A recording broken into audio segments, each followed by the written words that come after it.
देश में कोरोना के आंकड़ों का नया रिकॉर्ड दर्ज किया गया। पिछले 24 घंटे में तकरीबन 3 लाख लोग संक्रमित पाए गए। इन 24 घंटों में संक्रमण से 2023 लोगों ने दम तोड़ दिया। देश में कोरोना को मात देने वाले लोगों का आंकड़ा भी लगातार बढ़ रहा है। एक दिन में 1,67,000 से ज्यादा मरीज कोरोना से रिकवर हुए, लेकिन देश में एक्टिव मरीजों की संख्या और बढ़ी और अब देश के अलग अलग अस्पतालों में 21 लाख से ज्यादा कोरोना मरीज एक्टिव हैं। दिल्ली में ऑक्सीजन की कमी के बीच अच्छी खबर सामने आई है। देर रात जीटीबी हॉस्पिटल 14 टन ऑक्सीजन पहुंच गई। मोदी नगर से 14,000 किलो ऑक्सीजन का टैंकर जीटीबी अस्पताल पहुंचा। यह टैंकर कड़ी सुरक्षा के बीच हॉस्पिटल पहुंचाया गया। सर गंगाराम अस्पताल में भी ऑक्सीजन की कमी हो गई, लेकिन देर रात वहां भी ऑक्सीजन की सप्लाई कर दी गई। अब धीरे धीरे अस्पताल में हालात सामान्य हो रहे हैं। ऑक्सीजन की सप्लाई पर गृह मंत्रालय ने बयान जारी किया है, जिसमें दिल्ली के लिए ऑक्सीजन की आपूर्ति करने की कोशिश की बात कही गई है। उधर दिल्ली के रेलवे स्टेशन पर ऑक्सीजन की खेप पहुंच गई है। ऑक्सीजन को 16 ट्रकों के जरिए अस्पतालों की सप्लाई की जाएगी। लॉकडाउन के बीच दिल्ली सरकार ने बड़ा फैसला किया है। सरकार श्रमिकों को 5-5 हजार रुपए की आर्थिक मदद देगी। सरकार ने यह मदद 1,71,000 मजदूरों को पहुंचाने की बात कही है। राज्य सरकार ने दिल्ली हाई कोर्ट में हलफनामा दायर किया है। महाराष्ट्र में आज रात 8 बजे से संपूर्ण लॉकडाउन का ऐलान हो सकता है। महाराष्ट्र कैबिनेट ने राज्य में सख्त लॉकडाउन की सिफारिश की है। महाराष्ट्र के स्वास्थ्य मंत्री राजेश टोपे ने कहा कि कैबिनेट मीटिंग में तय हुआ है कि लॉकडाउन लगाना ही पड़ेगा। सीएम उद्धव ठाकरे लॉकडाउन की घोषणा कर सकते हैं। देश में कोरोना से मचे हाहाकार और अस्पतालों में बदहाल हालात पर कांग्रेस महासचिव प्रियंका गांधी ने पीएम मोदी पर करारा हमला किया। प्रियंका ने बिना नाम लिए कहा कि लोग बेहाल हैं और आप रैलियों में मंच पर हंस रहे हैं। प्रियंका ने कहा कि कोरोना की दूसरी लहर आने पर सरकार का रवैया बेहद निराशाजनक रहा। प्रियंका गांधी के आरोपों पर संबित पात्रा का पलटवार। कहा, ऐसे समय में जब सब कुछ साथ होना चाहिए, गांधी परिवार सियासत कर रहा है। संबित पात्रा ने कहा कि प्रियंका गांधी सुझाव नहीं तंज करना चाहती हैं।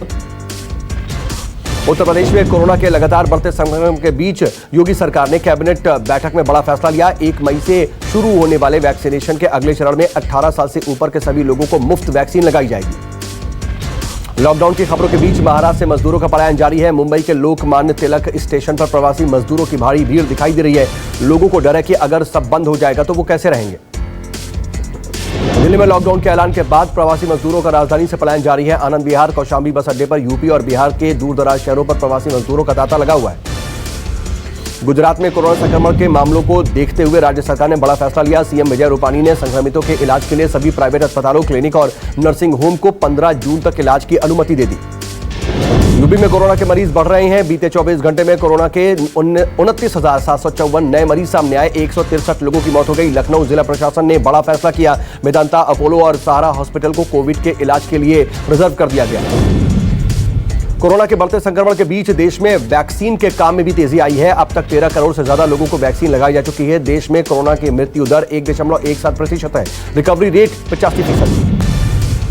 महाराष्ट्र में कोरोना संक्रमण के 62,097 नए मामले सामने आए। इस दौरान 519 मरीजों की मौत हो गई। राहत की बात यह रही कि इस दौरान 54,224 मरीज ठीक हुए। मुंबई की बात करें तो पिछले 24 घंटे में कोरोना के 7,214 नए मामले सामने आए और 57 मरीजों की मौत हुई। मुंबई में पिछले कुछ दिनों के प्रतिदिन लगातार 47,000 से ज्यादा कोरोना की जांच हो रही है।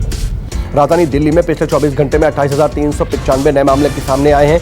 ये एक दिन में आने वाला सबसे बड़ा आंकड़ा है। स्वास्थ्य विभाग की तरफ से जारी आंकड़ों के मुताबिक आज 277 मरीजों की मौत हुई।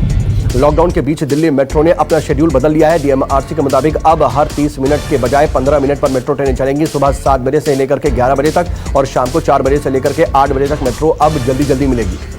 कोरोना के बढ़ते कहर के बीच चंडीगढ़ पीजीआई के रेडियोलॉजी विभाग ने ऑनलाइन अपॉइंटमेंट शुरू किया है। चंडीगढ़ पीजीआई ने कोरोना टीकाकरण करवा रहे लोगों के लिए चेतावनी जारी की है। चेतावनी में कहा गया है कि टीकाकरण के तुरंत बाद रक्तदान न करें। आरटीपीसीआर रिपोर्ट को लेकर के जोधपुर रेलवे स्टेशन पर एक लड़की का हाई वोल्टेज ड्रामा देखने को मिला। भोपाल से ट्रेन में सफर कर रही लड़की जोधपुर रेलवे स्टेशन पर पहुंची थी।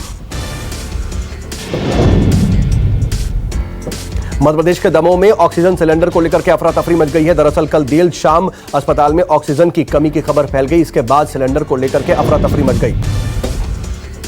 बीकानेर के नोखा सब जेल से 5 कैदियों के फरार होने की खबर है। आधी रात को बैरक की खिड़की तोड़कर के सभी फरार हो गए। बंगाल चुनाव में 7वें चरण के लिए ममता बनर्जी प्रचार करने के लिए आज उतरेंगी और साथ ही साथ स्मृति ईरानी भी रोड शो करेंगी।